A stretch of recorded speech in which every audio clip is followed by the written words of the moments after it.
3, 2, 1, go. Ang paggawa ng lambat ay hindi basta-bastang gawain. Isa itong sining na nangangailangan ng tiyaga, husay, at mahabang karanasan. Bawat buhol ay mahalaga, dahil kahit isang maling pagkakatali lamang ay maaaring maging dahilan upang makalusot ang mga isda. Nagsisimula ang proseso sa pagpili ng matibay na nilon o sinulid na gagamitin. Pagkatapos, gamit ang karayom na panglambat at isang panukat, isa-isang binubuo ang mga mata ng lambat. Dapat pantay ang laki ng bawat butas upang maging maayos ang hugis at maging epektibo ito sa pangingisda. Paulit-ulit na inuulit ang parehong galaw. Ipasok ang sinulid, higpitan ang buhol, saka sukatin ang kasunod. Mukhang simple, ngunit nangangailangan ito ng matinding konsentrasyon.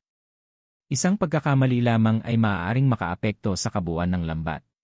Kapag natapos ang isang bahagi, muli itong sinusuri upang matiyak na walang maluwag na buhol o naputol na hibla. Kung may makita mang depekto, agad itong inaayos bago ipagpatuloy ang susunod na bahagi. Maaaring abutin ng ilang oras o kahit ilang araw ang paggawa ng isang malaking lambat.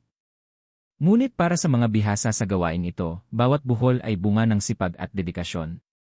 Hindi lamang sila gumagawa ng kasangkapan sa pangingisda, gumagawa sila ng isang mahalagang kagamitan na magsisilbing kabuhayan ng maraming mangingisda. Hanggang ngayon, sa kabila ng pag-unlad ng teknolohiya at pagdami ng mga makinang pang-industriya, marami pa ring nananatiling gumagawa ng lambat sa pamamagitan ng kamay. Isang tradisyong ipinapasa mula sa isang henerasyon patungo sa susunod bilang simbolo ng kasipagan, kasanayan, at pagmamahal sa hanapbuhay.